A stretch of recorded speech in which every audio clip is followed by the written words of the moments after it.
Bismillahirrahmanirrahim. Assalamualaikum warahmatullahi wabarakatuh. Alhamdulillahi rabbil alamin. Wassalatu wassalamu ala rasulina al-amin.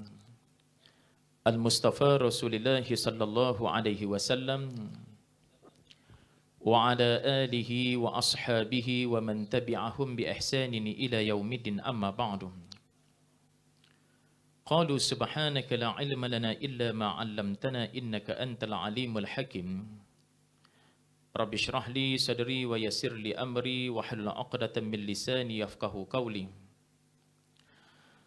اللهم افتح علينا فتوح العارفين وارزقنا فهم النبيين وحفظ المرسلين وإلهام الملائكة المقربين Allahumma ya muallima Ibrahim al-hikmata 'allimna birahmatika ya arhamar rahimin. Terima kasih kepada Al-Fadil Ustaz Hafi ya selaku pengacara kita ya dalam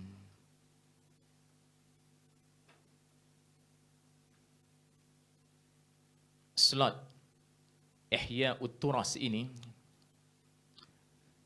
Tak boleh keluar. Ayuh, okay, alhamdulillah. Boleh. Seterusnya kepada asatizah, ya para pensyarah, ya dakatir, mahasiswa-mahasiswi, muslimin dan muslimat yang dirahmati oleh Allah Subhanahu wa taala. Alhamdulillah, pertamanya marilah kita merafakkan kesyukuran kita kepada Allah Subhanahu wa taala kerana dengan taufik dan hidayah, inayah dan bantuan daripada Allah Subhanahu wa taala kita dapat bertemu di dalam sesi pembentangan perkongsian ilmu ini. Insya-Allah saya akan cuba kongsikan sedikit sebanyak pengalaman sekitar 7 hingga 8 tahun saya berada di institusi tradisi ini, institusi turas ini. InsyaAllah tajuk yang kita akan bincangkan pada pagi ini ialah sumbangan dan manhaj ilmu pengajian tradisi Islam pondok. Suatu pengalaman, ini pengalaman. Manakannya banyak tertumpu pembentangan saya ini kepada pengalaman yang pernah saya lalui sekitar tahun 1985 sehinggalah 1992. Baik. Sebagaimana saya nyatakan di dalam slide yang kedua itu, pembentangan ini bertujuan untuk berkongsi maklumat tentang sumbangan pengajian tradisi Islam pondok serta manhaj ilmu. Ada dua.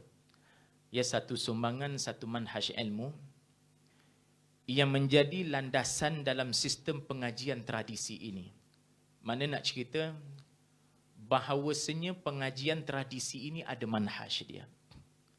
Ada manhaj ilmu dia. Pembentangan berpandukan kajian. Ada sedikit saya buat kajian juga. Di dalam pembentangan ini. Secara khususnya pernah saya mengadakan kajian di Pondok Pak Teh. Al-Madrasah Al-Latifiyah. Kampung Kuak Luar, Pengkalan Hulu. Masa itu Pak Teh masih hidup lagi. Dan sumber yang berkaitan tentang Pondok Pak Teh memang saya dapat daripada mulut dia, syafahian. Secara mulut, insya-Allah. Sebab itu saya kata pembentangan berpandukan kajian. Ada kajian yang saya lakukan, pengalaman, dan ini yang banyaknya. Dan pengamatan. Ketika mana saya berada dalam institusi itu, saya mengamati. Pembentang pernah berada dalam sistem pengajian tradisi ini dalam tempoh masa antara tahun 1985 hinggalah 1992. Ayah hantu pondok, jadi kita ngaji pondok lah masa itu. Baik, berikutnya kita terus kepada bahagian yang pertama. Yang ingin saya sentuh, sumbangan pengajian tradisi Islam pondok.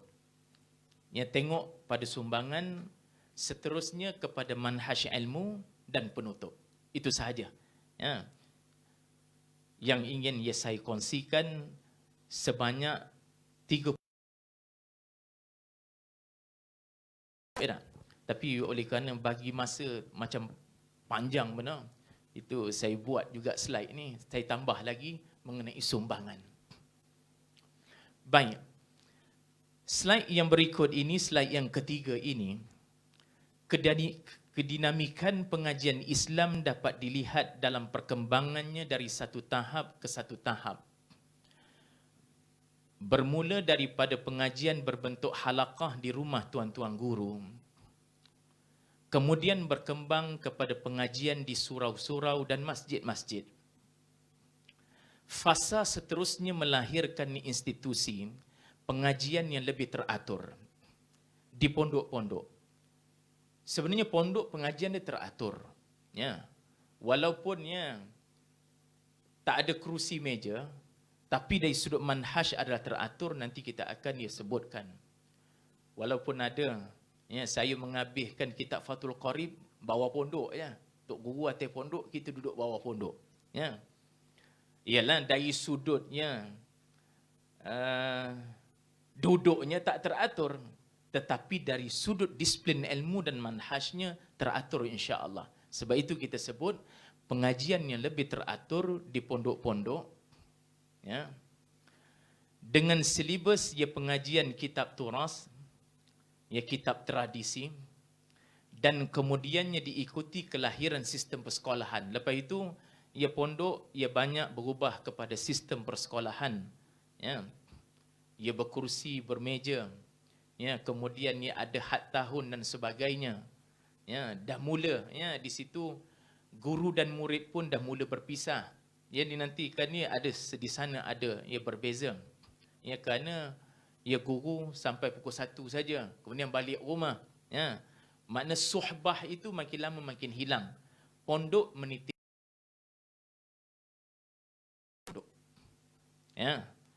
Tok guru berada di pondok, anak murid mengelilinginya. Tok guru akan membimbing solat berjamaah bersama, dan hari-hari anak murid tengok kerja tok guru. Hari-hari anak murid tunjuk, tengok tengok pekerjaan dan amalan tuan guru. Sebab itu Pak Tih pernah sebut, Semi katanya, Ana kata dia, semenjak tubuh pondok 1967 Ana balik daripada Pasir Tumbuh, Ana tak keluar pondok kata. Ana tak keluar pondok. Start mula Ana keluar pondok bila Ana dilantik menjadi ahli majlis fatwa. Manakannya Pak Tih, wallahu alamnya, Ana pun tak pasti secara tepat. Ana rasa 2000 ke atas sahaja. Pak Tih. Makna sebelum itu memang batang tubuhnya berada di pondok. Dia kena begitu. Dan kemudian baru sistem persekolahan, kemudian barulah pengajian Islam masuk kepada sistem pengajian tinggi. Jadi di situlah kedinamikan pengajian Islam satu tahap ke satu tahap. Baik. Premis ini saya jelaskan sebagaimana berikut. Terus direct sebagai contoh di negeri Perak. Terus saya pergi ke negeri Perak. Tak payahlah sentuh Malaysia dan sebagainya. Kita terus negeri kita, dan kita nak tahu di manakah pondok-pondok berada di negeri Perak. Ini adalah sebahagian daripada kajian. Pengajian Islam telah mula dikenali di negeri Perak sejak pertengahan kurun ke-16 lagi, satu rombongan dari Sumatera telah mengiringi Sultan Muzaffar Shah, Sultan Perak yang pertama ke bandar. Dia biasa, ya, Islam ini dia masuk bersama dengan raja-raja dia. Apatah lagi katnya Sultan ya Kesultanan Perak ya bertali hubung ia dengan ya Kesultanan Melaka. Ya apabila Sultan yang Mahmud ya yang terakhir ya mana lari ke Bintan, Bintan ke Kampar Sumatera. Ya.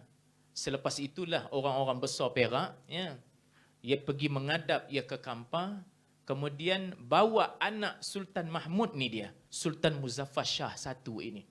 Ya. Sultan Melaka yang terakhir Sultan Mahmud. Kemudian bawa ke Perak dan bersekali ya biasa kesultanan bersekali dengan para ulama dia. Maka ulama inilah yang menyebarkan akan Islam ya. Sultan dari sudut ia pemerintahannya ya dan ia para ulama ya apa nak cerita doktrin ke ataupun ya mendidik mentarbiah ya mentarbiah ia masyarakat ia dengan akidah ia pegangan Islamiah. Di antara rombongan itu terdapat guru agama yang bernama Syekh Ibrahim Mahmud. Dari situ mereka menyusur ke Hulu Perak dan menetap di Bota Kanan. Sebab itu kan ya sepanjang ia Bota Kanan bawa ke Kampung Gajah, sebab itu situ banyak makam ya kesultanan. Ya kerana di situ ya tempat awalnya ya sebelumnya ke Kuala Kangsar ini. Ya sehingga ya dirasmikan Kuala sebagai bandar diraja. Di situ Syekh Ibrahim telah ia diberi izin oleh Sultan untuk mendirikan surau. Jadi situlah mulanya pengajian Islam di surau-surau. Di rumah-rumah guru, di surau-surau, di mana beliau telah memulakan ajaran Islam yang asas. Baik, berikut. Ya. Pada awal kurun yang ke-19 pula, ya ini kan ya, ini ya kajian secara dokumentasi. Ya. Ya, makna secara dokumen yang saya temui begitulah. Ya tadi kurun ke-16, ke-19, ini secara dokumentasi. Pada awal kurun yang ke-19 Masihi pula, seorang ulama lain dari Sumatera Syekh, ya, Tuan Haji Yunus telah membuka sebuah ya, institusi pondok. Ya, tempatnya ialah di Batu Hampar dekat Malim Nawa. Beliau telah menetap di situ dan mengajar agama secara sistem pondok hinggalah beliau meninggal dunia. Di situ ada pondok di Malim Nawa. Ya. Kalau tak silap saya, Syekh Tuan Haji Yunus ni datuk ataupun ya sepala datuk apa? Onyang. Ya, moyang. Ya kepada PTA Taiping. Ya, PTA Taiping Ustaz Kamal Izzat. Ya beliau ini. Ya. Membuka pondok di sana. Berikutnya dilihat lagi masih dalam ya kurun ya ke-19 Masihi lagi. Baik kita tengok seterusnya sistem pengajian pondok ini menjadi pengajian popular di kalangan masyarakat tradisi terutamanya di akhir abad ke-19 Masihi dan di awal abad ke-20. Ini ya zaman kegemilangan dia. Ya ataupun asrul zahabi dia. Ya, manakan ya zaman keemasan dia. Ya 1920. Di antara ulama Perak ketika itu yang telah mendirikan sekolah-sekolah pondok ialah Kiai Haji Saleh. Ini ditemuh ya. Sehingga ia beliau membuka ia perkampungan ia temuh ya di daerah Tapah sana. Dia begitu ya. Dia Perak ni kan dia menghilir ya. Sebab Sultan ya daripada hilir naik ke atas sampai Kuala. Terus ke hulu. Ya, mengikut Sungai Perak itu. Pada tahun 1918, Pondok Ar-Rahmaniyah telah dibina atas usaha Ustaz Haji Abdul Rahman bin Mahmud. Ketika itu pondok ini terletak di kawasan bangunan Puteri Ihya Usyarif. Baik, daripada pondok jadi sekolah, jadi Ihya Usyarif, sistem persekolahan. Dia begitu urutan dia tu. Beliau mempunyai kelulusan pendidikan agama dari Universiti Al-Azhar dan lepasan Masjidil Haram Mekah. Saya merahkan di situ nak beritahu silibus pengajian pondok terkesan daripada dua sistem ini nanti. Satu ialah Azhari dan yang kedua ialah Haramain. Ya, Masjidil Haram. Ya. Ini Masjidil Haram masa Osmani, ya. Itu kena ingat. Ya, masa Osmaniyah. Ya. Bukannya Masjidil Haram sekarang. Kemudian ya selepas itu ia berpindah sistem ini ke Al-Azhar. Ya, sehingga sistem itu dipertahankan ya sampai sekarang, dan begitu jugalah ya ke Qurawiyin dan begitu juga ke Yaman, ya. Ya, sistem itu ia terus berkembang. Pada tahun 1932, madrasah ini telah mengalami perkembangan pesat di bawah pentadbiran Ustaz Abu Bakar Bakir. Ini tokoh besar. Ya. Kalau kita nak pergi kepada dia, satu bab khusus pula ia tentang ya Syekh Abu Bakar Bakir ini. Ya. Sehingga kalau pergi Semanggul tu ada satu sekolah menengah, ya. Inilah Ustaz Abu Bakar Bakir. Ya, diabadikan ya nama dia di sana. Ni maknakannya Al-Fadil Ustaznya, Ustaz Fahmi kita adalah ya salah seorang daripada ya bekas ya pelajar ya alumni Ihya Usyarif. Betul Ustaz? Ya. Sebelum itu Rahmaniyah, sistem pondok. Beliau telah memperkenalkan pelajaran-pelajaran akademik yang lain ke dalam sistem pendidikannya selain daripada pelajaran agama. Jadikan dah mula ia berkembang. Kita lihat lagi. Ini semua sumbangan. Kita nak beritahu bahawasanya ya pondok sangat besar memberikan sumbangan terutama dalam mempertahankan akidah umat masa itu. Ya, masa itu kan zaman penjajahan, ya. Yang mempertahankan akidah umat inilah institusi yang berjasa ya terhadap umat. Ya. Pada tahun 1932 pula, sebuah institusi pondok telah ditubuh ia di Kampung Lalang, Padang Rengas. Institusi ini diketuai oleh Tuan Syekh Junid Tala, ya, dari Mendeleng, Sumatera. Beliau telah mendapat didikan ijazah dari Universiti Al-Azhar di Kahirah. Kita akan lihat nanti Haramain, ya Al-Azhar. Ya, banyak di situ tertumpu, dan nanti akhirnya kitab-kitab yang dipelajari di pondok pun kalau kita lihat silibusnya Azhari ya dengan Harami. Ya. Akhirnya begitu. Pada tahun yang sama 1932 juga, Tuan Guru Haji Ghazali telah mendirikan pondok di Batu 26 Bagan Datuk. Ini tempat saya. Ya. Saya orang Bagan Datuk.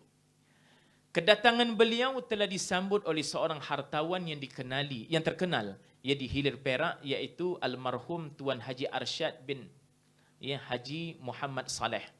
Begitulah ya dahulu kan ya, orang kaya yang mereka menginfakkan harta. Orang alim mereka menginfakkan akan ilmu. Dua-dua ni sekali naik ya dahulu. Ya, sehinggalah ya makna institusi wakaf ni banyak sebenarnya. Ya. Mana kena orang kaya mewakafkan. Ya, demi apa? Demi Islam. Masing-masing jaga Islam ni dengan harta dan jaga Islam ini dengan ilmu. Dengan bantuan moral dan material daripada hartawan budiman ini, maka Tuan Guru Haji Ghazali telah memberi khidmatnya secara sukarela serta ikhlas semata-mata. Memang ya amat-amat terlihat ya keikhlasan ya tuan-tuan guru ni. Ya. Mereka mewakafkan ya diri mereka untuk Islam. Itu je nak cerita dia. Ya, ini pengalaman lagi lah, pengalaman Ana. Ya. Kalau Ana di Pasir Tumbuh, ya. Sekarang kan Abang Mat orang panggil tuan guru, ya, Abang Mat Tendung, ya. Diorang ni kan masing-masing ada kedai. Abang ngajar buka kedai. Cuba fikirkan ya, yuran masa Ana duduk pondok, ya, RM4.80, RM5 lah katakan, ya. Itu kan duit air, duit api. Tok-tok guru masing-masing ada kedai, ya. Mereka ia memang menginfakkan, memang mewakafkan ia diri mereka untuk Islam. Ya. Mungkin di situlah ia keberkahan ya para ulama kita. Ya. Yang kita duk rasa Allah malu benar. Kita mengaji dengan dia orang tetapi kita tak mampu ikut cara dia orang. Ya. semata-mata ia menyebarkan ilmu pengetahuan agama Islam kepada masyarakat setempat. Ini dia, ya. Tuan Guru Haji Ghazali ni kan ya ulama besar negeri Perak. Ya, ulama besar lah. Ia pernah ditawarkan ia menjadi mufti. Ya. Ini ada dalam kajian anak sebut ia semua biodata, tapi bukanlah sini tempat untuk disebutkan. Ya. Dan ia Tuan Guru Haji Hashim Pasir Tumbuh mengaji pun dengan Tuan Guru Haji Ghazali ini juga. Ya. Jadi kan ini antara ulama besar kita di negeri Perak. Ya. Baik, kepesat itu sampling, itu sampel dia. Banyak pondok lagi. Ya, di Al-Ulum Syari'iyah itu sampel saja.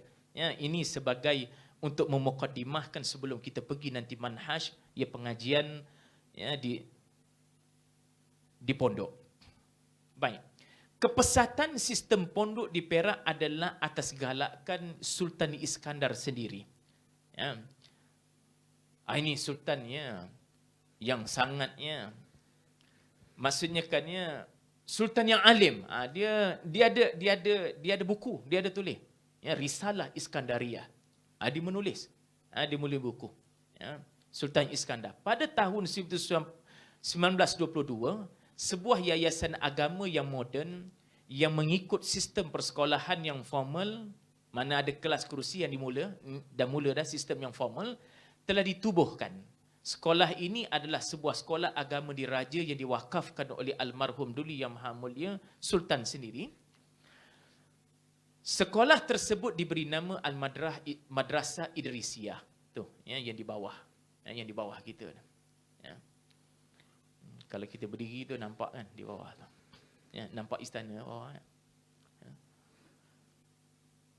Itu. Baginda adalah salah seorang. Jadi di sini kepesatan pondok. Mana pondok boleh bercambahkan kerana dorongan daripada sultannya. Begitu juga daripada awal Sultan Muzaffar Shah tadi kan ya. Dia begitu. Dia beriringan itu. Ya. Sebab itu akhirnya kan dibahagikan kuasa agama ini berada di bawah kuasa raja-raja. Ya. Kerana di situ para ulama bernaung. Baginda adalah salah seorang sultan yang paling progresif semasa pemerintahannya, telah terbina dua buah institusi yang sangat penting dalam perkembangan intelektual orang Melayu. Institusi tersebut ialah Maktab Melayu Kuala Kangsar dan Maktab Perguruan Sultan Idris di Tanjung Malim. Sekarang UPSI orang panggil. Baik, seterusnya kita lihat lagi. Seperti yang telah dinyatakan, zaman keagungan sistem pondok adalah di antara kurun ke-19 dan kurun ke-20. Tadi kita dah sebut. Walaupun demikian, sebahagian besar daripada pondok berkenaan sudah tidak ada lagi pada masa ini. Kebanyakan dah jadi sistem sekolah. Begitu juga. Semua tu. Ar-Rahmaniyah, jadi Ihya Usyarif. Kemudiannya di Bagan Datuk tadi pun jadi Madrasah Irsyadiyah. Begitulah perubahan berlaku. Orang dah mula kan malah nak ngaji lama dah. Kalau kan sistem pondok ngaji habis kitab ke habis kitab. Daripada kulit ke kulit. Lalu kan bertukar kepada sistem muqarrar. Lalu kan dipotong-potong. Kemudian dibuat khulasah, jadi pun keluarlah generasi yang khulasah sahaja.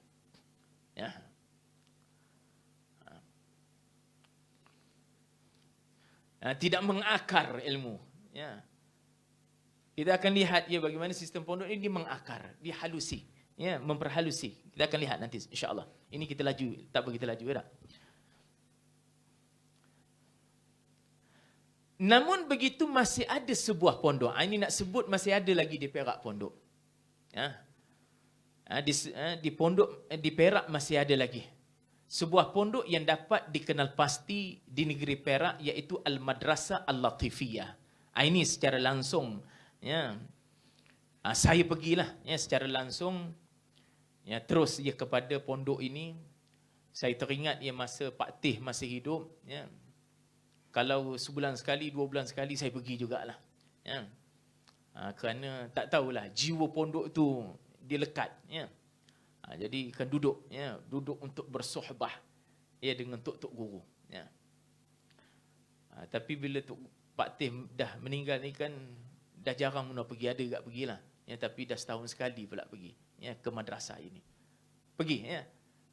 Kita akan dapat lihat, ya, ya, ya, sistem sohbah itu masih berterusan, ya, masih berkekalan lagi, ya, ya, masih berkekalan.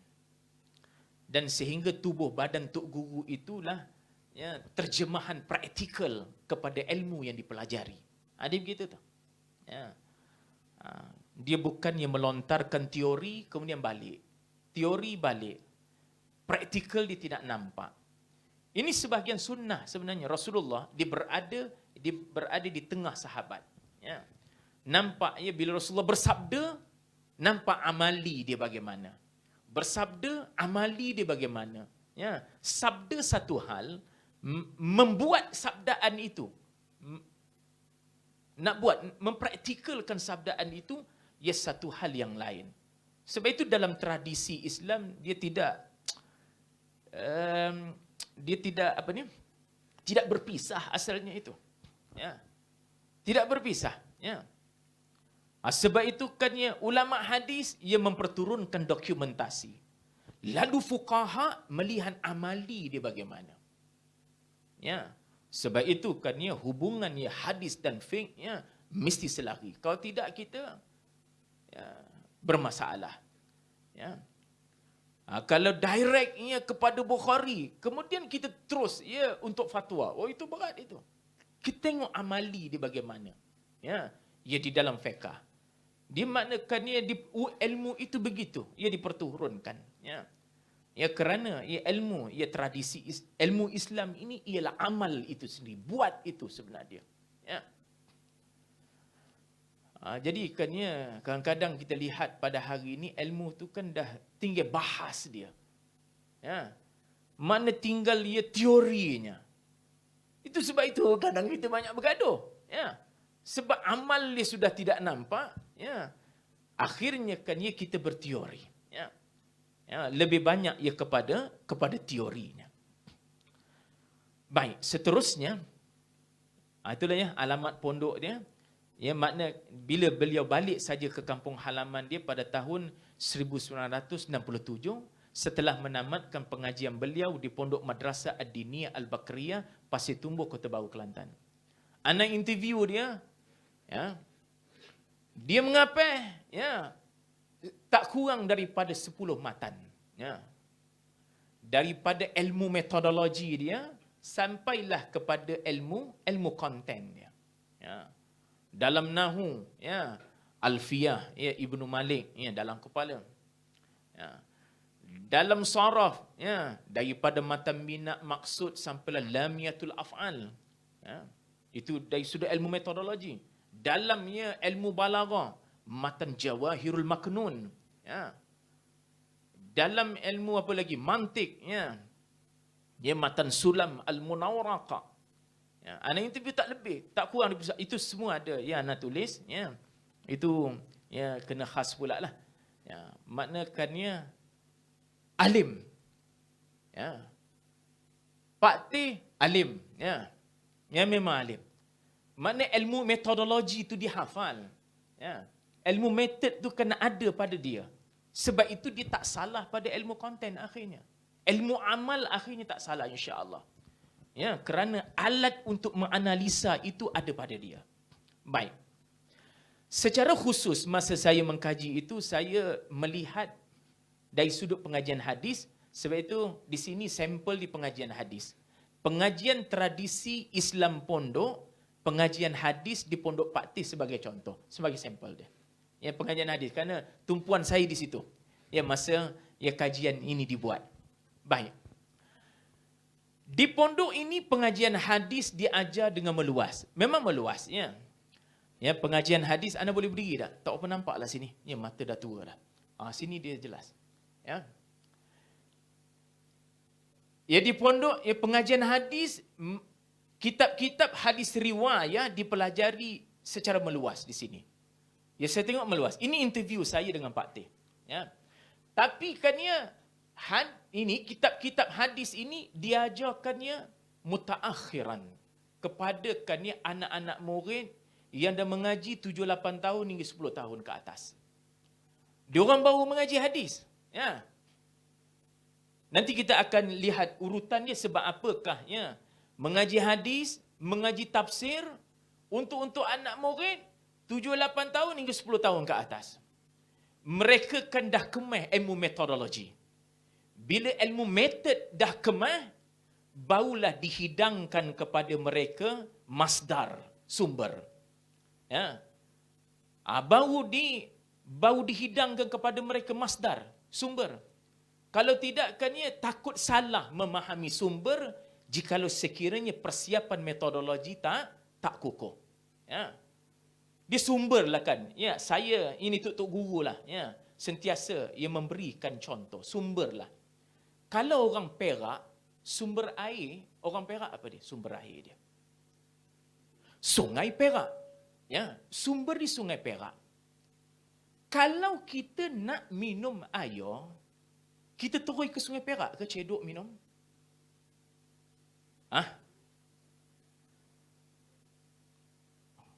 Cubalah. Kita cuba. Saya kata dia tak nak ikut ni semua yang telah ditinggalkan oleh ulama. Saya nak terus kepada sumber. Cedok air Sungai Perak kemudian minum. Tak tengokkan perut nanti sakit. Ya. Bocor dibuatnya. Ya, cirit-birit. Jadi nak minum kita melalui LAP, Lembaga Air Perak. Dalam lembaga air Perak ini ada jurutera. Jurutera inilah yang pandai merawat air sehingga air itu menjadi jernih. Lalu kita orang awam tak payah pergi Sungai Perak, minum saja air yang telah dirawat oleh jurutera. Sebab di situlah pentingnya ulama. Di sini pentingnya ulama. Dia ulama boleh pergi kepada sumber ni. Ini sekarang orang semua nak pergi kepada sumber. Yang nak pergi kepada sumber ini ulama. Ya. Ulama dengan ilmu metodologi inilah mereka lah yang merawat dan mengeluarkan air jernih tadi. Maka lahirlah tauhid, lahirlah fiqh, lahirlah tasawuf, air yang telah jernih, yang telah dirawat. Lalu kita amalkan. Sebab itu, ni kitab-kitab ini, ya, kitab-kitab hadis ini akan diajar bagi orang yang dah kemah ilmu metodologi.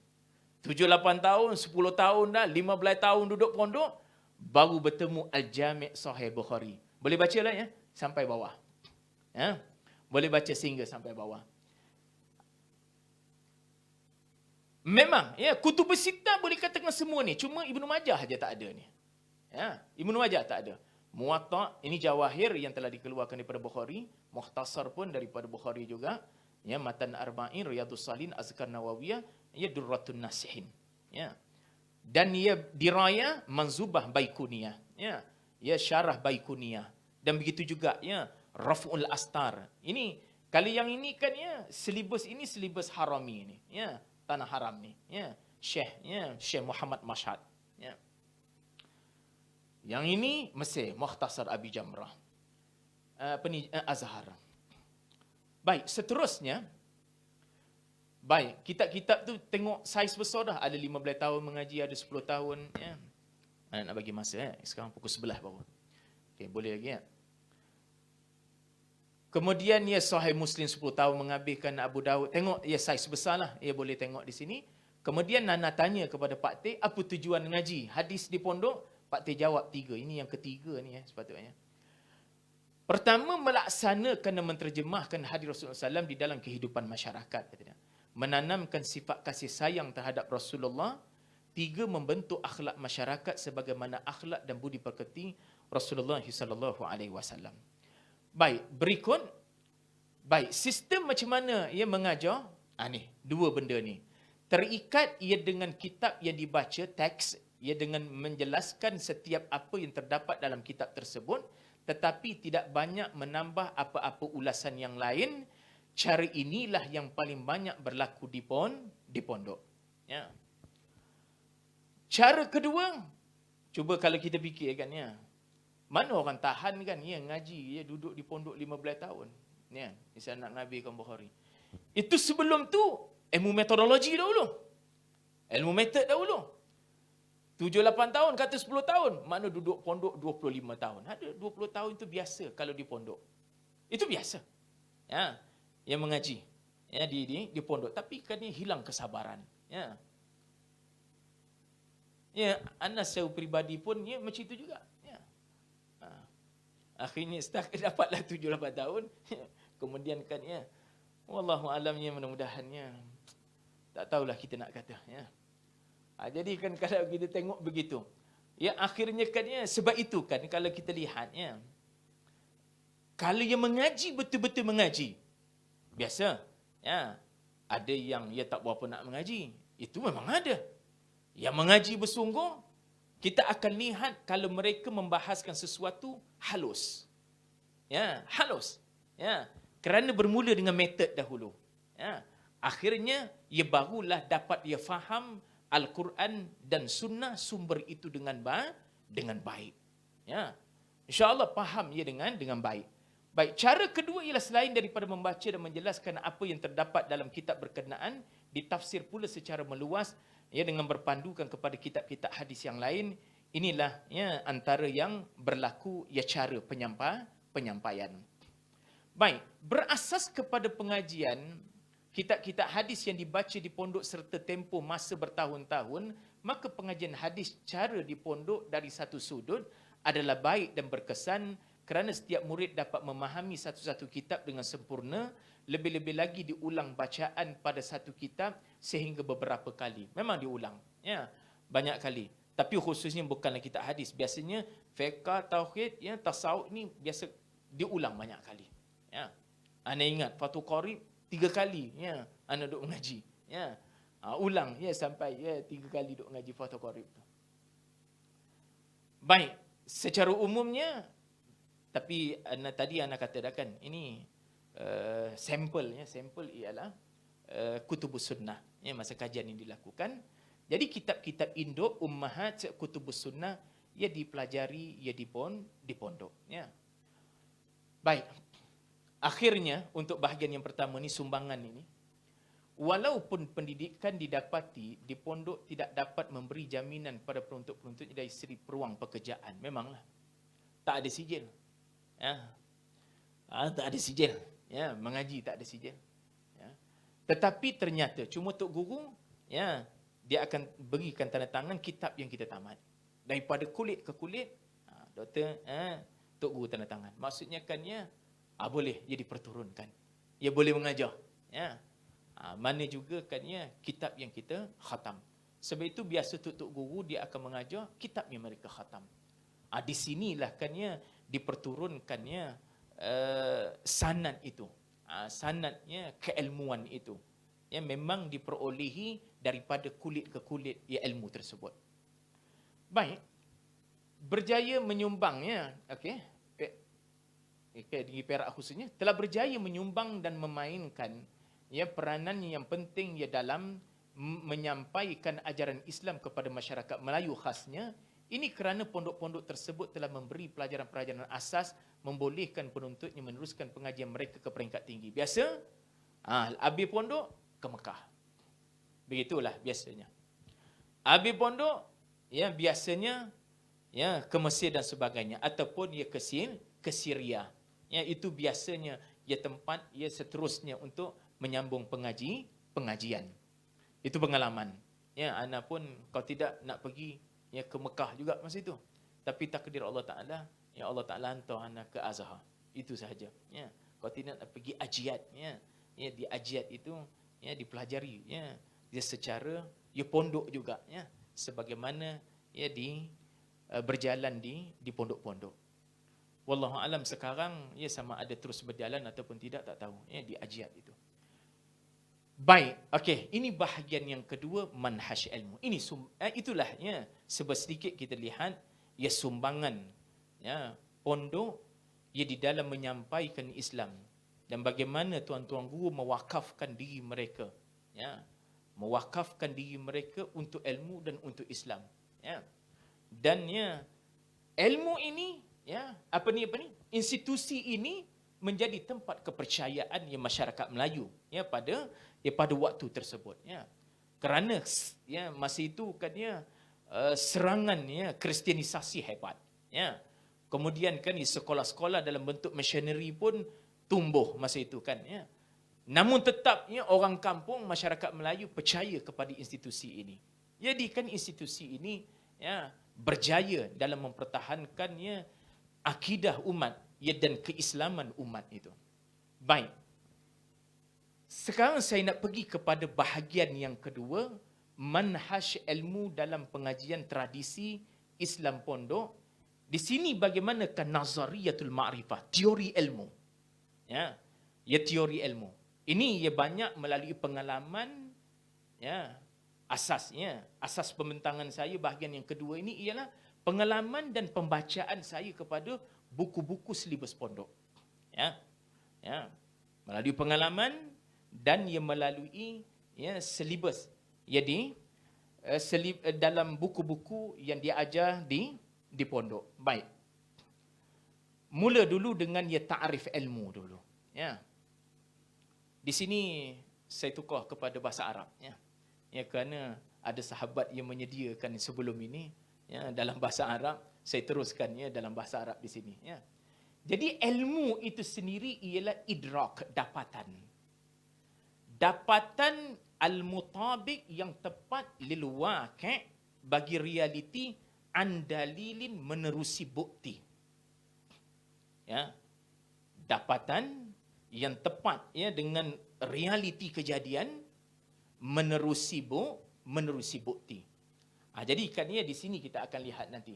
Ataupun ya ini kalau disebut dalam nazam ni wa ilmuna ma'rifatul ma'lumi in tabaqat li wasfihil mahtumi, dia lebih kurang ya maksudnya dengan di atas. Cuma ini kalam nasar, ya ini kalam syair. Baik. Natijanya ini disebutkan ya oleh di dalam Aqaid An-Nasafiyah. Natijah di haqaiqul asya'i sabitatun. Hakikat sesuatu ni sabit. Wal ilmu biha mutahaqqaqa. Kita ya maknakan mengetahui terhadap sesuatu itu suatu benda yang boleh direalisasikan. Ya. Khilafan listufasta'iyah, ini kan bercanggah dengan ya ahli falsafah sufasta'i. Sufasta'i ini kan mereka ni kan tidak mempercayai, ya, dia orang merasai ilmu itu bersifat indiyah, bersifat persepsi. Ya. Kebenaran itu bersifat, ya, kebenaran ini bukan satu yang mutlak. Mungkin benar di sisi saya, tidak benar di sisi awak. Ya. Benar di sisi awak, tak benar di sisi orang lain. Maknanya tidak ada satu kebenaran yang mutlak. Dan di sisi pegangan kita, hakikat sesuatu adalah sabit. Ya. Sabit.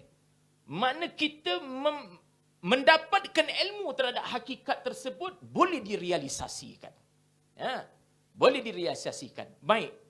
Melalui apa? Ni. Yang melalui dia ada asbabul ilmi. Ada asbab. Ini disebut oleh Aqaid Nasafiyah, oleh Imam An-Nasafi. Ya. Manakan ya silibus ini yang meluas, ya, diajar di pondok sehingga kalau tafsir Nasafi. Ya, habis jalan lain ngaji tafsir Nasafi. Ya. Tengokkan haqaiqul asya'i sabitatun wal ilmu biha mutahaqqaqa khilafan lis-sufasta'iyah. Jadi kita boleh tahu hakikat sesuatu, kita boleh sampai. Ya. Hakikat sesuatu kita boleh sampai. Ya. Tapi dia ada asbab dia. Asbab nak sampai, ada sumber dia. Ya, asbab ataupun masadir. Ya, sumber ilmu yang nak sampai ya kepada. Inilah nak ceritanya kan ya. Ya di dalam ya pengajian tradisi ya pondok, ya, ilmu yang bersumberkan tiga ini dipelajari. Mana asbabul ilmi, ya kata Imam Nasafi, yang pertama al-khabarus sadiqa, berita yang benar. Melalui berita yang benar. kita boleh dapat ilmu. Yang kedua, melalui al-aqlu, melalui akal. Yang ketiga, melalui al-hawasus salima, melalui indera, ya, panca indera yang sempurna. Ini ya banyak ya disebut dalam kitab-kitab usul fiqh ke, dalam kitab-kitab mengaji di pondok, misalan dia Waraqat ke, ya, misalan dalam Nazam Imbriti, ya, yang menyatakan wal ilmu imma bittirarin yahsulu au biktisabin hasilun fala awwalu kal mustafadi bil hawasil khamsi. Ini hawas, ini panca indera. Ya, saya rasa tak payah bacalah, ya, dan jadi makan masa. Baik. Jadi dalam tradisi ilmu di pondok, ilmu adalah kesepaduan tiga sumber ini. Ya. Dia kesepaduan tiga sumber ini. Ini sumber dia asbabul ilmi. Ini yang disebut tadi kan, ya, dapatan yang bertepatan dengan realiti menerusi bukti. Ya. Okey, ilmu boleh didapati, dapatan tadi kan, didapati melalui khabarus sadiq, berita benar. Ilmu boleh didapati melalui perantaraan akal. Dan ilmu boleh diperolehi melalui indera, melalui panca indera. Ya. Jadi kan ya, ini dia, ya. Makna kesepaduan ya tiga sumber inilah melahirkan ilmu, melahirkan hukum. Ya. Baik. Al-khabarus sadiq kita akan lihat nanti kan, ya. Lepas ni kita akan lihat nanti. Khabarus sadiq, khabar ada dua, ada mutawatir. Ya. Ini sumber ilmu. Ya, tadi kan idrak, kita boleh dapatkan ilmu melalui berita. Ya. Berita yang mutawatir. Berita mutawatir dia memberi faedah yakiniyah. Yakin. Ilmu putus kerana mutawatir. Ya. Ya, mutawatir kal muayana, seperti tengok dengan mata. Misalkan kan, ya. Orang tak pernah, ini Tok Guru lah selalu buat contoh. Ya, khabar mutawatir macam mana? Kal muayana, seperti tengok dengan mata. Walaupun kita tak pernah tengok dengan mata lagi. Misalan seorang percaya adanya Kaabah. Ha? Seorang percaya adanya Kaabah dan dia tak pernah pergi ke Mekah. Ha? Dia mendapat ilmu tentang adanya Kaabah itu melalui berita yang mutawatir. Ya. Dia melalui berita mutawatir. Ini disebutkan, ya, yakin tahap ini tahap ilmu yakin. Yakin dia ada 3 tahap. Ya. Ini biasa Tok Guru sebut. Tahap yang pertama tahap ilmu. Ya. Seorang tak pernah pergi Mekah, melalui berita mutawatir, ya, mengatakan adanya Kaabah di Mekah. Lalu kan dia berpegang adanya Kaabah itu di Mekah itu adalah melalui, ya, itu adalah dapatan ilmu itu. Itu adalah dapatan ilmu. Dapatan ilmu yang yakini. Kemudian ada duit, ya. Kemudian pergi ke Mekah, cukup, ya, syarat pergi buat haji. Ya. Pergi buat haji melalui pintu King Abdul Aziz, dia tengok nampak Kaabah. Masa itu yakin dia, ainul yakin. Dia dah tengok dah. Ya, mula-mula ilmu yakin. Dulu masa di Malaysia, ilmu yakin baru. Yakin di tahap ilmu. Ya. Kemudian kepada ainul yakin, seterusnya dikelilingi Kaabah, ya, disentuh pula Kaabah. Masa disentuh itu, yakin dia itu sampai kepada hakul yakin. Itu real punya yakin. Ya, betul. Ya, kalau tengok tadi rasa sah ke tak sah Kaabah dia lagi. Rupanya pergi dekat sentuh. Masa itu hakul yakin. Ini tahap tiga keyakinan. Malah ada ulama tambah lagi satu lagi, kamalul yakin. Yakin yang kamal inilah keyakinan Rasulullah sallallahu para rasul alaihi wassalatu wassalam. Baik. Kemudian melalui khabar sadiq ini juga khabarur rasul. Mana hadis Sebab gini, ya. Sebab majoriti khabarul Rasul, hadis, majoriti ni ialah ahad, bukan mutawatir. Ya. Hadis, majoriti hadis ialah hadis ahad. Ya. Hadis yang bersifat hadis ahad. Ya, fadal. Jadikan hadis ahad hadis ahad mesti muayyad bil mu'jizah. Ya, mesti disokong ia dengan mukjizat. Sebab itu kalau kita ngaji usul, hadis ahad dia punya subut dia zanniyatus subut. Ya. Sabit dia ialah zanni. Macam mana kita nak bagi sampai ia kepada qat'i subut dia itu? Sebab itu ada sumber ilmu yang lain, ada akal, ada hawas. Sebab itu kan ya, dalam pembinaan hukum ni kan, pembinaan ilmu ini dalam tradisi, ya, tradisi Islam ni, bukan tradisi pondok, tapi inilah yang kita perolehi dalam kitab-kitab yang mengaji di pondok, ya. Dia adalah kesepaduan antara tiga sumber ini ataupun asbabul ilmi ini, ya. Tiga asbabul ilmi ini. Untuk nak jelaskan ini kan, ya, cuba tengok ya. Imam Ghazali sangat cantik dia jelas benda ni. Maksud saya yang ini, slide ini, nak cerita yang ini je ni. Nak cerita yang khabar Rasul muayyad bil mu'jizah. Bagaimana Imam Ghazali sebut. Asal yang kedua, kata Imam Ghazali, daripada usul dalil ialah sunnah Rasulullah SAW. Apa Imam Ghazali sebut? Perkataan Rasulullah SAW menjadi hujah kerana pembuktian mukjizat. Kerana Quran sebut tentang kebenaran. Wa ma yantiqu 'anil hawa in huwa illa wahyun yuha. Ya, Rasulullah ni diutuskan litubayyina linnas, untuk ia menerangkan kepada manusia. Ya. Kerana perintah Allah Taala supaya ikut. Qul in kuntum tuhibbunallaha fattabi'uni. Ya. Kerana Rasulullah tak bercakap daripada hawa nafsu, ya, dia adalah wahyu daripada Allah.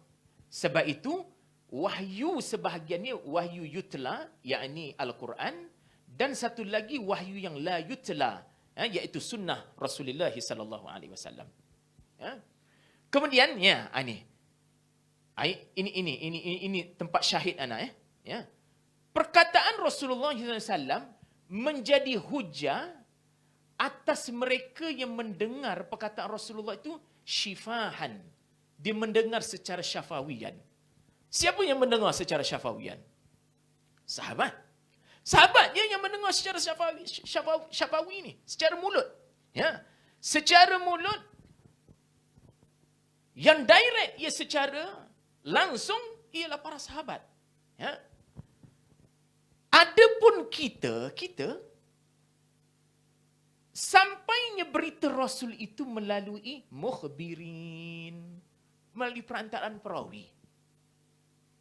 Kita percaya hadis itu hadis bukan kerana kita direct bertemu Rasulullah, tetapi melalui para perawi, melalui mukhbirin. Ya, orang yang membawa berita. Sebab itu kan kita percaya hadis ni kan ya. Hadis itu hadis kerana percaya ulama, kerana percaya Bukhari, kerana percaya Muslim. Kerana kita tidak secara syafawiyan ia dengan Rasulullah. Ha? Kemudian, mana mukhbirin? Jadi kan ia pemberi berita ini sama ada mutawatir, perawinya itu ramai, ya, ataupun melalui ahad, ya, melalui ahad. Ini ya kita mengaji dalam ulum hadis kan. Sebab itu kan ya, ahad tufiduz zan, makna la tufidul ilma. Ini dalam usul fiqh. Dia tidak memberi satu dapatan ilmu lagi sebenarnya. Ya, tidak pergi kepada satu dapatan ilmu yaqin. Ya. Sebab itu kan ya, gabungan ya. Sebab itu penting. Gabungan ya antara khabar sadiq, akal, hawas. Di sinilah kan ya lahirnya ya ilmu, ya. Di sinilah lahirnya hukum. Baik, sebab itu kita mengaji daripada tiga ni lahirlah tiga hukum ini. Hukum syar'i, hukum akli dan hukum adi. Ya. Lahir. Maknakan syar'i melalui tadi, melalui khabarus sadiq. Yang melalui Quran dan melalui Quran dan sunnah. Akli, ya melalui sumber akal. Dan adi, makna melalui hawas. Ini hukum, lahirlah hukum. Ini dapatan. Hukum ni dapatan. Ya. Lahirlah ya dapatan. Jadi ini ya tradisi. Sebab itu kan ya, dalam ya tradisi, ya mengaji pondok, hukum dikeluarkan dia tidak akan lagi daripada tiga ini. Sebab itu, ya, saya kurang faham. Ya, sebab itu kalau ada tradisi pondok, tak ada orang menghukum menggunakan bid'ah. Di mana pembahagian dia tu? Sebab itu ulama ya Syafi'i, ulama yang berada dalam jalur ini kan ya, akhirnya bid'ah mesti dua, bid'ah hasanah dan sayyi'ah. Hasanah mesti berasaskan wajib ataupun sunat. Sayyi'ah haram ataupun makruh. Ini disebut oleh ya Syekh Izzuddin Abdussalam. Ya.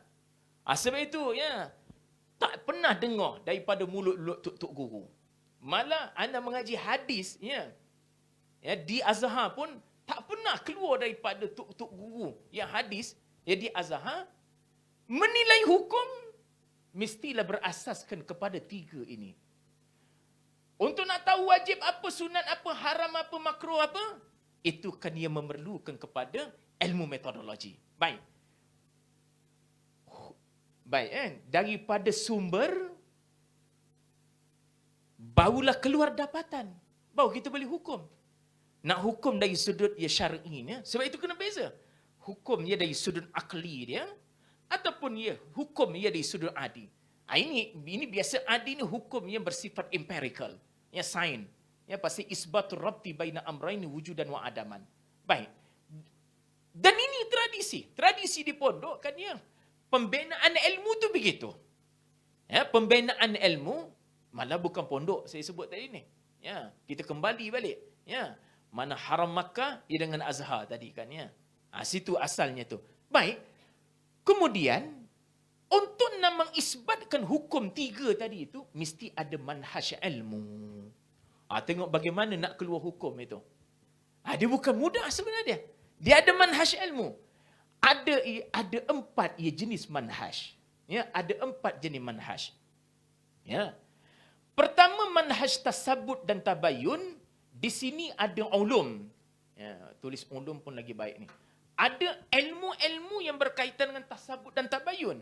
Manhaj fahmi wal ifham, lahirnya ilmu-ilmu yang untuk nak faham dan untuk nak ifham, nak bagi faham pula. Nak faham dan nak bagi faham pada orang lain pula.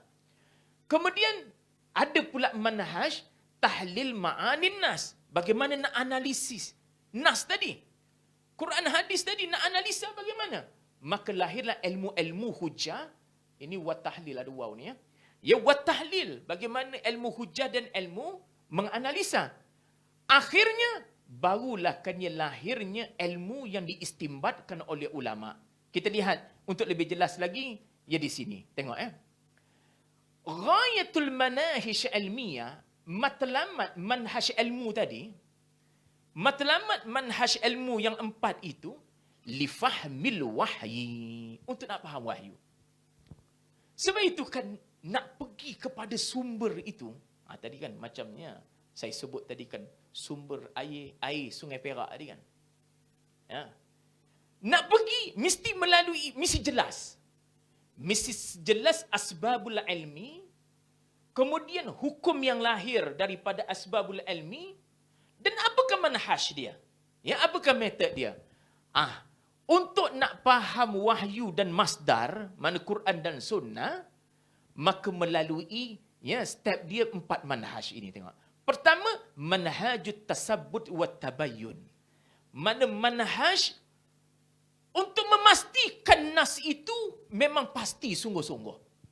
Memang pasti Ya, data itu data yang boleh dianalisa. Nak tabayun, maka di sinilah akan dipelajari ilmu yang berkaitan dengan ilmu Quran, Al-Quran wa ulumuhu. Ini manhaj tasabbut, makna nak tahu autentik data itu dahulu. Ya. Ya, nak tabayun betul-betul data itu.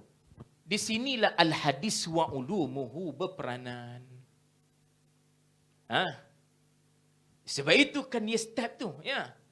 Kita risau zaman sekarang ni kan, ya. Baik zaman kesedaran kembali kepada Quran dan Sunnah. Memang itu yang baik, nak kembali kepada sumber. Tapi kita nak tanya, apa manahijnya? Dan siapa yang layak pergi? Ini kadang-kadang orang kampung aja. Kadang-kadang orang kampung saja. Ya. Mana dalil ustaz? Ya. Kemudian tak ada dikaitkan lepas itu bid'ah. Saya tanyakan, dari mana hukum bid'ah ni lahir? Apa asbabul ilmi dia? Ya. Kemudian dia daripada asbabul ilmi lahir hukum. Hukum yang mana satu? Ya, berhukum ia dengan bid'ah ni berasaskan syarak ke, akal ke, adat ke? Itu mesti jelas itu. Ya, mesti jelas. Kemudian apa manhaj nak sampai kepada situ? Manhaj. Mesti manhaj yang pertama ialah mesti manhaj tasabbut. Ya.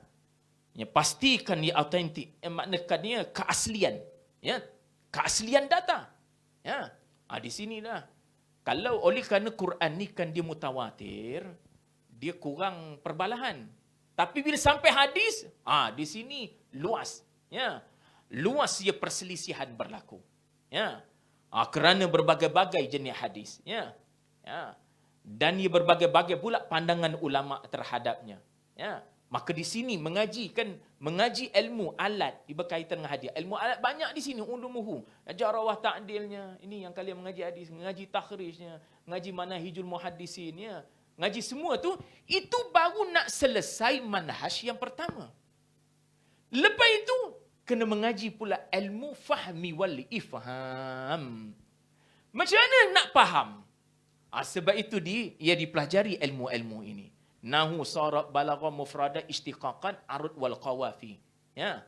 Ini diajarkan benda nak faham dan ifham. Ya, nak faham. Kemudian bagaimana nak analisa sehingga keluar hukum tadi. Ya. Sehingga nak mengeluarkan hukum tadi. Maka di situ mantik dan usul fiqh berperanan. Ya, ilmu akal berperanan. Sebab itu kan dia kombinasi tadi. Mana kombinasi al-khabarus sadiq, ya, al-aqlu, ya, kemudian ya, al-hawasus salimah, ya, hawas yang saling, yang sejahtera. Baik.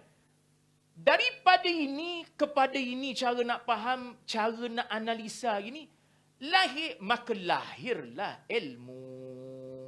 Ini pun masih manhaj lagi tau.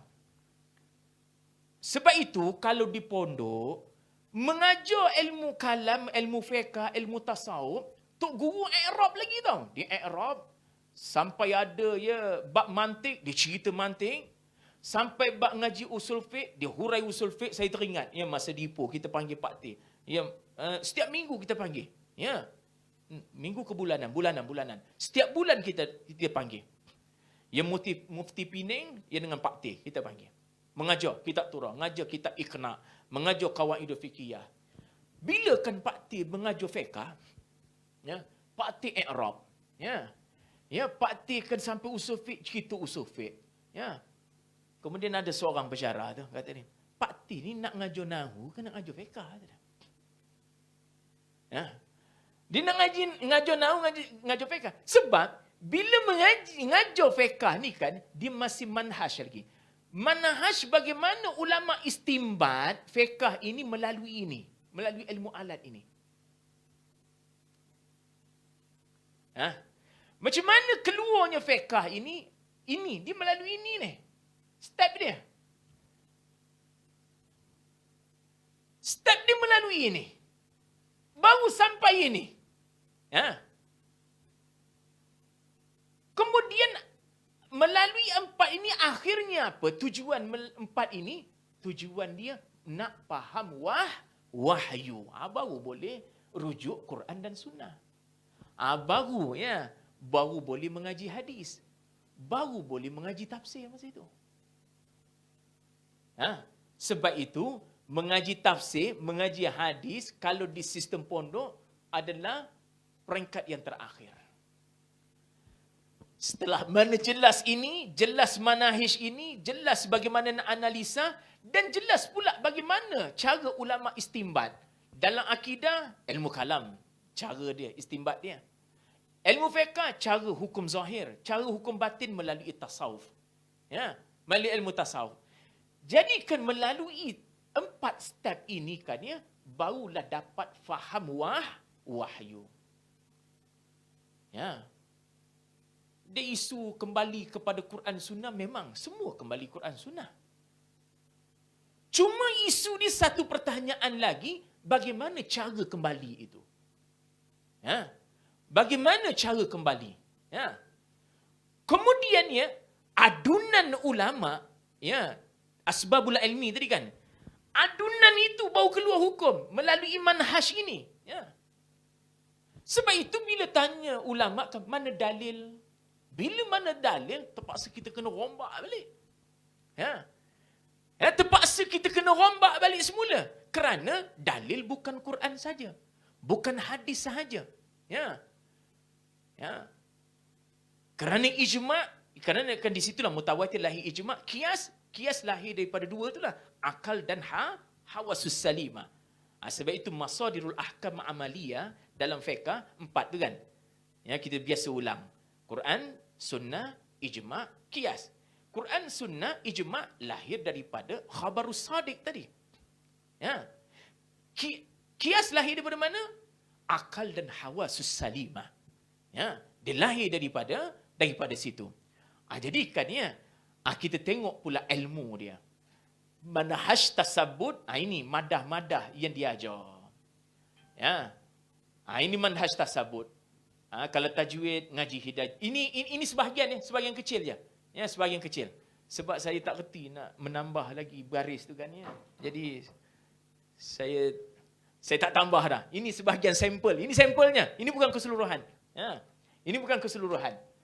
Maka kan tajwid ini, ngaji usul tafsir ini semua tasabut dan tabayun. Tafsir, ini semua tasabut dan tabayun. Tafsir Nasafi, hasyiah kepada Jalalain ni biasanya tafsir Jamal dan tafsir Sawi. So itu sekarang anda tengok kan siapa nama baba, kalau di anda selalu ikut tu. Kalau kita di Fatani tu siapa nama baba, Allahu Akbar Baba Makmawi.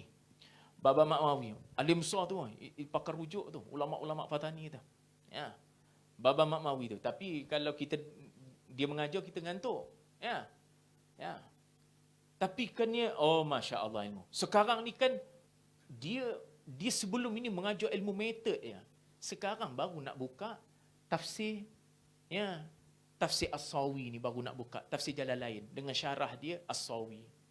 Baru buka kerana nak sampai kepada sumber itu kan ulumul manahij, ilmu manhaj itu. Sebab itu kan ilmu itu kan sangat yakin, sangat teliti.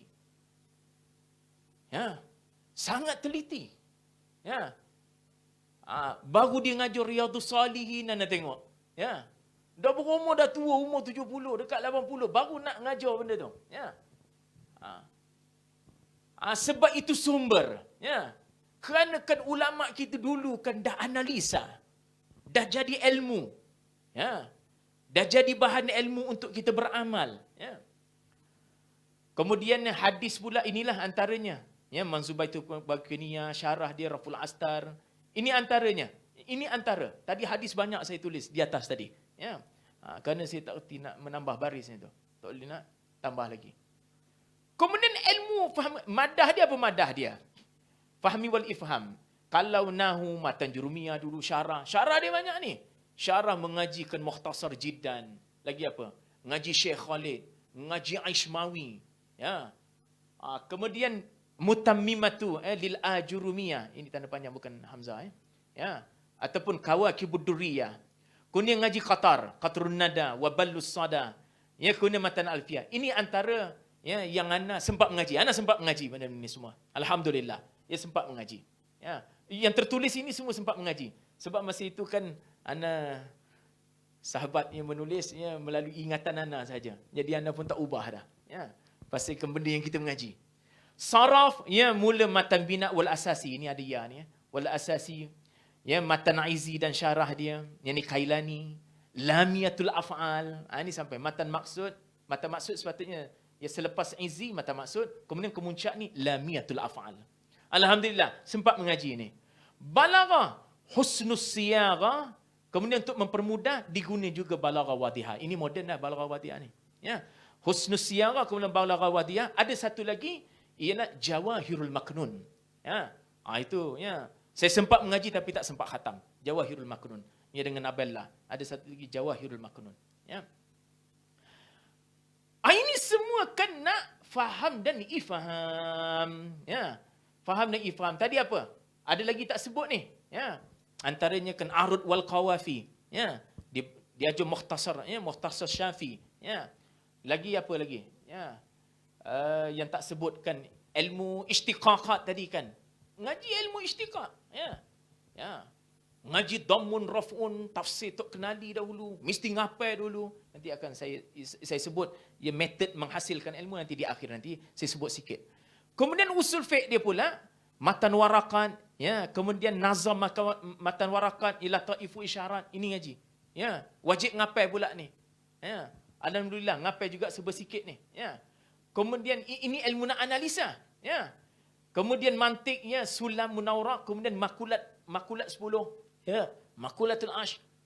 Ini kan semua ni kan ya, ilmu nak pergi kepada Quran lah ni. Ya. Ini disebagaikannya ya al-ulumul manahij. Ya. Ya ulumul manahij. Kemudian ya barulah kan ya datang ulum bina'il insan, ilmu membina manusia. Ini pun masih manahij lagi. Ya. Sebab itu dia ajar dikupas ya ilmu-ilmu manhaj itu. Ya. Tauhid dia, akidah dia, fiqh, tasawuf dan akhlak dia. Ya. Mengajar tauhid mesti kaitkan ilmu manhaj yang sebelum itu. Sebab itu kan ya kita mengantuk. Kalau mengajar cara sebina rupa kita akan mengantuk. Tetapi kalau kita nampak sistem, kita tahu Tok Guru sedang main benda manhaj ini. Tok Guru sedang dia main manhaj ini. Dia sedang ajar kita manhaj tersebut. InsyaAllah, lepas itu kalau kita buka Quran dan Sunnah, akan terbuka nampak Quran Sunnah insyaAllah. Kita akan nampak Quran Sunnah itu dengan baik. Ya. Kita akan nampak Quran Sunnah itu dengan baik. Ikut ya manhaj yang disusun itu. Kemudian ini mawad ilmiah, ilmu bina'ul insan. Kerana ilmu pengajian Islam ni ilmu bina manusia. Ya, bina kepercayaan melalui tauhid. Tauhid bina kepercayaan. Dia bina manusia. Kita ni kan ya, orang ngaji sains komputer, dia berdepan dengan komputer. Kita ilmu kita manusia itulah. Ya. Kita ilmu kita bina manusia, binaul insan. Kemudian fiqh, ini bina zahir. Disiplin dia fiqh ibadah dahulu, fiqh ibadah Safinatun Najah, Kashifatus Suja syarah dia, Muqaddimah Hadramiyah, Sittin Masail, ya kerana Ibnu Hajar, ya Al-Haytami, ya ni Sittin Masail ini ialah Syekh Ramli. Dia orang ni biasa berkhilaf ni, ya. Dia ajar ini kalau 4 rubuk dia pula mula Ghayatul Watakrib, Fathul Qarib, Iqna. Ini 1 2 3 ni adalah syarah kepada Ghayatul Watakrib lah. Ya, 3 alhamdulillah sempat mengaji belaka. Alhamdulillah yang tertulis ini saya sempat mengaji. Matan Zubat syarah di Mawahibus Samad, Syarqawi ala Tahrir, ya. Kemudian Yamin Hajjul Talibin. Ini kemuncak dia dengan Mahalli dan ya Qalyubi wa Umairah, itu dia punya hasyiah dia. Kemudian ya ada lagi ya kitab-kitab lain ya seperti Fathul Wahab ya. Dan selainnya, tapi ini ya insya-Allah ya alim besar dah ni sebenarnya. Ya kalau boleh betul-betul ni. Ya. Kemudian tasawuf ya. Ini Syafi'i. Yang ini Asy'ari. Ini Asy'ari. Ini Syafi'i. Yang ini ialah Al-Ghazali. Itu. Ya. Bidayatul Hidayah dan syarah dia. Syarah dia Muraqi Ubudiyah ini. Ya, ini apa ni Syekh Nawawi Bantani. Ini orang Indonesia lah ya, mana ialah Nusantara. Minhajul Abidin. Ya, dengan syarah di Sirajul Talibin. Ya, Syekh Dahlan. Ihya Ulumuddin. Ihya Ulumuddin ni tidak diajar, tetapi kan biasa ringkasan ini. Ringkasan ni Mau'izatul Mukminin. Ini pengalaman saya, ini berdasarkan pengalaman. Mungkin pondok-pondok lain ada ya. Pondok kalau di Indonesia, Ihya Ulumuddin tu. Pasal Ulumuddin besar kan. Ya. Biasa di pondok, Lubab. Terjemahan kepada Lubab Ihya Ulumuddin ya, yang diterjemah oleh Syekh Abdul Samad Al-Falimbani yang bernama Sayrus Salikin. Itu memang dibaca awal sampai akhir. Ya. Bermula dengan Hidayatus Salikin, ia terjemahan kepada Bidayatul Hidayah. Kemudian Hikam Ata'iyah. Ya, ya. As-Sakandari. Ini ya antara ya mawad ilmiah bagi mencapai manhaj istimbat ulama. Kemuncak dia apa kemuncak dia? Ya. Nanti sebelum ini kemuncak dia al-ghayatu minal manahij ilmiah as-sabiqah. Matlamat daripada manhaj ilmu yang lalu ialah fahmul wahyi wal masdariyatil uliya. Al-Quran dan Sunnah. Itu matlamat.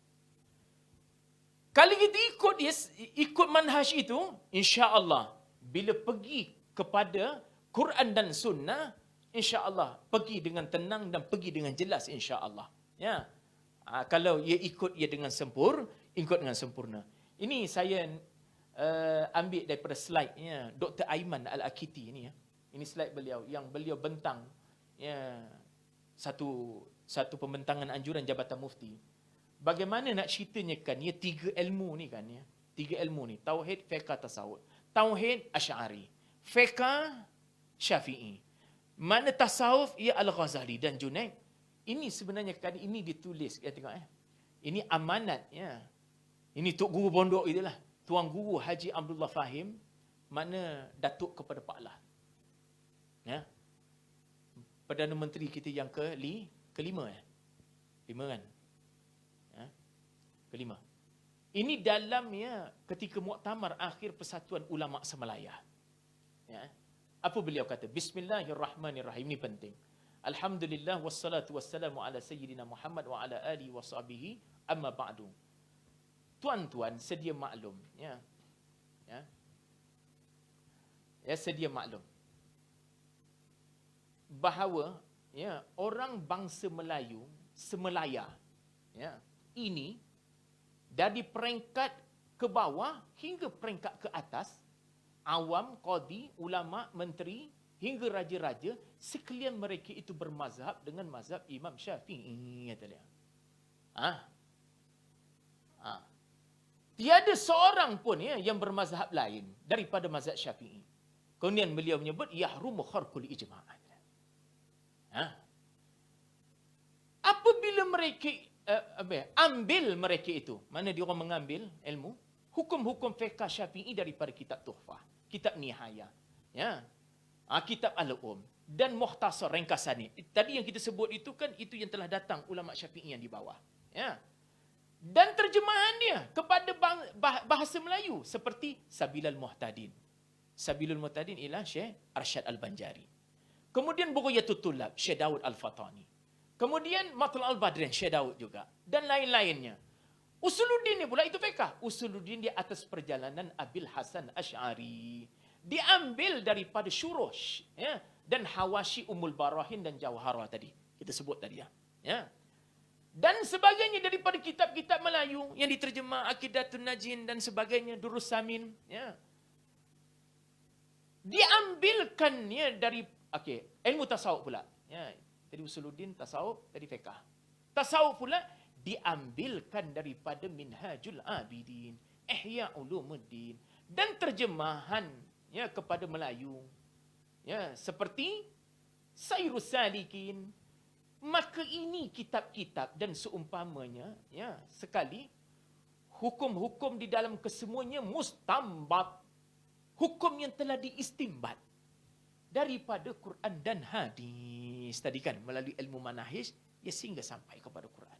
Ini cara ulama-ulama kita pergi dulu. Ya, ini cara ulama kita pergi. Ya. Ingat ulama kita tak pakai Quran hadis ke? Cara dia pergi tu. Apa manahij dia orang pergi? Ya. Ana ke secara peribadilah, kalau ana ni tiba-tiba terus mengaji hadis, ana pun parah juga. Kalau ana tak ikut ia pengajian 7-8 tahun di pondok, silap ana pun parah juga. Ya, betul yang nak sebut. Ya. Ini orang mengaji direct ia kepada Quran hadis, dia tak nampak manhaj bagaimana ulama silap kita. Nak pergi kepada sumber itu. Bagaimana ketatnya manhaj mereka. Ya, penting tu. Dan bacalah. Ya, sehingga inilah ulama ajilah. Jadikannya ini dia. Ya. Tambah kalau perak. Perak jelas dalam undang-undang tubuh. Baca undang-undang tubuh negeri Perak. Ya. Baca undang-undang tubuh. Kita undang-undang tubuh negeri Perak kan. Raja bermazhab Syafi'i. Sultan dia bermazhab Syafi'i. Kalau sultan mazhab Syafi'i. Ya. Yang lain kena mazhab Syafi'i. Kalau Kelantan jelas. Ya, Asy'ari dan mazhab Syafi'i. Itu undang-undang tubuh di Kelantan. Jadikannya itu dia, ya. Nak ceritanya kan, ya, sumbangan pondok tadi kan dia sampai kepada institusi dan sampai kepada negara. Malah kita tengok kita punya usas kita, tengok balik, ya, kita punya usas kita. Ya, kita punya objektif ataupun wawasan ke. Cuba tengok balik. Yang pertama, rahmatan lil alamin. Yang kedua, sebut fiqh mazhab Syafi'i. Dan begitu juga ia mazhab, ia 3 mazhab. Kemudian tauhid Asy'ari dan Maturidi. Tasawuf Junaid Baghdadi dan Al-Ghazali. Itu tertera tu. Ya, tengok balik ya dalam wawasan usas kita balik. Ya, wawasan ataupun objektif. Ya, baca balik. Ya. Itu sangat jelas. Itu semua kan ya di sini sebenarnya kan ya sumbangan ya para ulama-ulama ya tradisi kita, ulama turus dan ulama pondok kita. Kemudian kan ya ini sudah dan sedikit adab. Ini dijaga di pondok. Ya. Dalam tradisi, ini sebelum akhir lah ya. Ya, sikit lagi sebelum akhir. Dalam tradisi pengajian pondok, adab dalam menghasilkan ilmu sangat penting. Malah ia mendahului ilmu sebenarnya. Hakikat dia mendahului ilmu. Adab itu. Ya. Ya. Pergi. Ya. Ya, pergi. Ya. Sekali-sekali cuba pergi pondok Pak Teh. Masih ada lagi. Kita akan nampak adab dia tu. Sekali pergi. Tak, dia tak halau kita pergi. Pergi kita duduk, ya, dan kita akan nampak bagaimana adab itu. Malah adab mendahului ilmu. Sekalipun ia dihasilkan serentak, ya, dan bersepadu. Ya, nak landing dan insya-Allah. Untuk mendapatkannya secara teori, boleh merujuk kepada 2 buah kitab ini. Ini wajib mengaji ni. Ta'lim muta'allim fi tariqi ta'allum, ini kan wajib mengaji ni. Ya, baru masuk kena ngaji kitab ini. Ya, kemudian dalam Kitabul Ilmi Ihya Ulumuddin. Di situ ia dijelaskan ya tentang ya epistemologi ilmu, ya teori ilmu. Ya, di situ rujukan dia. Baik, cara mendapatkan ilmu ini memerlukan huraian yang panjang ni. Tapi asas dia 4 ini. Muqabalah, mesti ngadap guru. Mutala'ah, ini dijadikan sistem tau. Muzakarah, muhafazah, mengapai ilmu. Dia jadi sistem ni. Kalau di pondok, dia di sistem tu. Sistem ni hidup. Dia dihidupkan. Muqabalah, syekh, mana tuan guru. Mutala'ah, nanti balik pondok, wajib di pondok kena ulang baca. Sebagaimana tok guru baca. Muzakarah, ada kepala mutala'ah. Sistem dia ada kepala mutala'ah di pondok. Muhafazah, setiap lepas maghrib, wajib mengapai. Lepas subuh, tasmi' matan-matan, ilmu metodologi itu. Ya, matan-matan ilmu metod itu akan ditasmi'. Ya, seterusnya kan ya penutup. Habis. Pengajian tradisi Islam pondok dalam rupanya yang tradisi, rupa-rupa tradisi. Ya, ngaji bawah pondok aja. Ya, itu kata anak ngabilkan Fathul Qorib tu. Ya, bawah pokok rambutan ya. Ya. Telah memberi sumbangan yang besar terhadap perkembangan pengajian Islam di tanah air. Malah perkembangan Islam itu sendiri dalam membangunkan pembinaan sahsiah Melayu Muslim secara khusus dan amnya seluruh umat alam Melayu. Pengajian tradisi ini berpijak atas landasan teori ilmu yang jelas. Jelas tak teori ilmu dia tadi? Jelas. Teori ilmu sangat jelas. Metod dia jelas. Nak sampai kepada ilmu itu. Ya. Dalam sumber, okey. dalam memahami sumber, mana dalam memahami Quran dan hadis tu. Dengan menjaga adab-adab dalam menghasilkan ilmu yang ketat. Itu yang memerlukan huraian yang panjang tadi. Bagi menatijahkan dan melahirkan generasi yang bertakwa dan alim rabbani. Ataupun disebut dalam istilah Ghazali ulama ul akhirah. Takut benar Tok Guru, korang ngaji kena jaga adab. Tidak nanti jadi ulama usu. Itu selalu Tok Guru ulang. Ya, Tok Guru sangat takut ia jadi ulama usu. Jadi macam Bala'am bin Ba'urah kata dia dalam surah Al-A'raf. Itu yang ditakuti oleh Tok Guru. Jadi kan ya, itu ya sekadar yang mampu ia disampaikan kerana anda ya panjang ya. Anda rasa itu kot dapat ya sedikit ya memberikan ya perkongsian ana ya kepada sahabat-sahabat sekalian yang mudah-mudahan dia bermanfaat ya. Cukup sekadar itu dan ana serahkan kembali ya kepada ya pengacara majlis. Wallahu a'lam.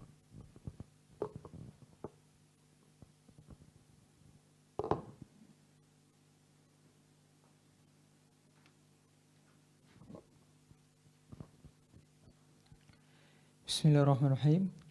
Alhamdulillah. Terima kasih kepada Al-Fadhil Ustaz Suhaimi Wafir atas perkongsian yang begitu padat lah saya kira.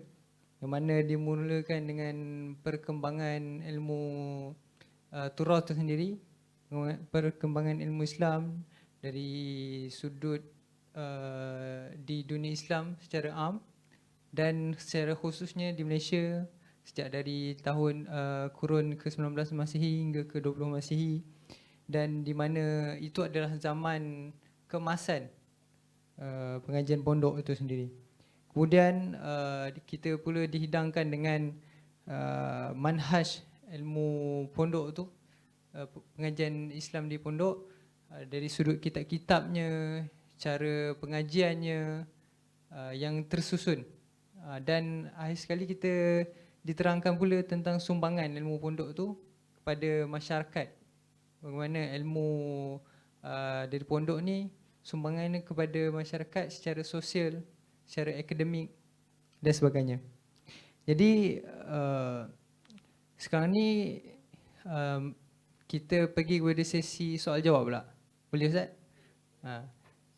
Dalam 2-3 soalan cukup lah. Lepas tu kita nak pergi lunch pula. Okey, ada apa sesiapa yang nak melontarkan soalan kepada pembentang kita?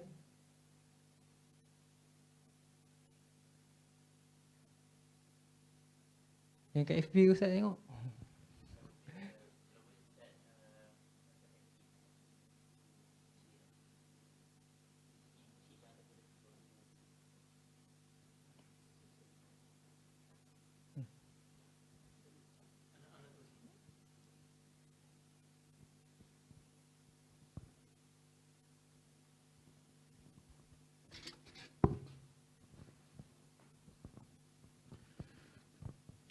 Baiklah ya.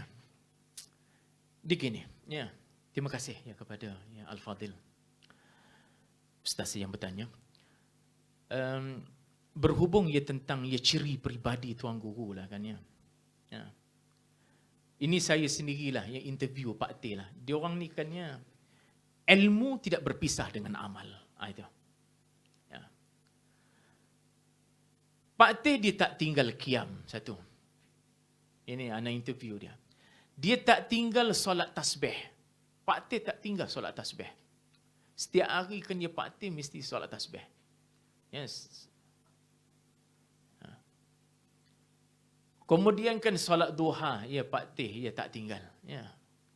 Dan tidak tinggal mengimamkan, ya, mengimamkan solat berjamaah. Ya. Tak tinggal ya, mengimamkan solat berjamaah ketika mana beliau berada di pondok. Kalau ada di pondok, ya beliau tidak akan tinggal mengimamkan solat berjamaah. Ya. Dan ya, mana menggabungkan antara ilmu dan amal itu kan ya tertonjol. Kerana apa? Ya. Kerana dengan amal ini kan ya, yang sangat dititik beratkan ya oleh tuan-tuan guru. Ya. Sebab apa kata dia? Kita nak hasilkan satu lagi ilmu kata dia. Tadi kan ya, sumber ilmu tadi apa? Yang pertama, ya, asbabul ilmi ialah al-khabar sadiq, kemudian al-akal, kemudian ahawasus salimah, dan ada lagi satu sumber, laduni. Laduni ni kan ya, dia tidak akan ya, tapi tak masuklah ya dalam tadi. Ya. Laduni ni kurniaan. Ya, kerana Quran mensabitkan wa atainahu min ladunna ilma. Memang Allah Taala bagi kepada ya Sayyidina Khidir ya ilmu min ladunna. Ya. Ilmu min ladunna, ilmu daripada kami, daripada Allah Taala ni dia dihasilkan melalui amal. Ya. Melalui amal. Sebab itu kalau ya anak-anak pondok, amal yang menjadi wirid mereka Bidayatul Hidayah Al-Imamul Ghazali itu. Itu adalah menjadi amal itu. Ya, ataupun ya yang telah diterjemahkan oleh Syekh Abdul Samad Al-Falbani, Hidayatus Salikin fi suluki maslakil muttaqin. Kitab Hidayatus Salikin itu kitab manual untuk amal itu. Ya. Ya, bagaimana wirid yang perlu dilakukan. Amalan-amalan dilakukan daripada bangun tidur sampai tidur balik semula pula. Kena apa pula azkar dia pula, zikir-zikir yang perlu diamalkan. Dan ya, ini ya biasa ya tuan-tuan guru sebut ya. Kalau kita tak dapat laduni, kita tak sah lagi ilmu sebenarnya hakikatnya. Tak sah lagi ilmu tu. Ya. Saya itu kena berusaha ya. Tapi benda itu tidak bolehlah kita nak sabitkan secara empirical. Ya. Kerana apa? Kerana sebenarnya hakikatnya Rasulullah itu sendiri kan dia dapat ilmu melalui wahyu kan. Ya. Melalui, sebab itu Imam Ghazali menulis risalah Ladunia kan. Ada satu risalah Imam Ghazali. Ya. Dia benda tu sabit ya secara Qurani. Ya. Jadi sebab itu kan ya amal. Ya. Ya. Sebab itu tuan-tuan guru ni amal mereka konsisten dan istiqamah ya dengan amal. Ya. Ada di sini kan ya barakah ya akan berlaku. Ya. Dan di sinilah kan ya antara ciri-ciri kalau kita nak katakan ciri-ciri mursyid pun ya ada pada tuan guru, di situlah. Dan benda ini dia orang dapat daripada tok guru dia orang pula. Tok guru. Begitulah ya seterusnya. Ya, turun temurun. Jadi kan ya itu kot ya yang mampu nak jawabnya terhadap soalan. Wallahu a'lam.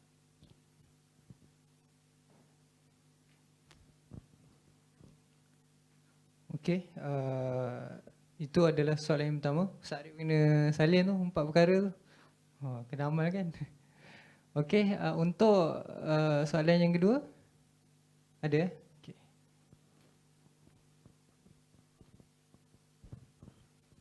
Assalamualaikum.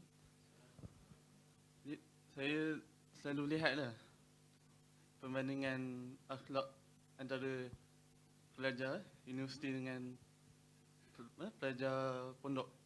Saya lihat bila pelajar pondok ni dia punya akhlak sangat boleh kita katakan baiklah membandingkan pelajar universiti yang kadang tidak berapa ni lah. Dia bagaimana mereka mengajar mendisiplinkan pelajar pondok ni menjadi akhlak yang sangat baiklah, boleh dikirakan pada zaman inilah.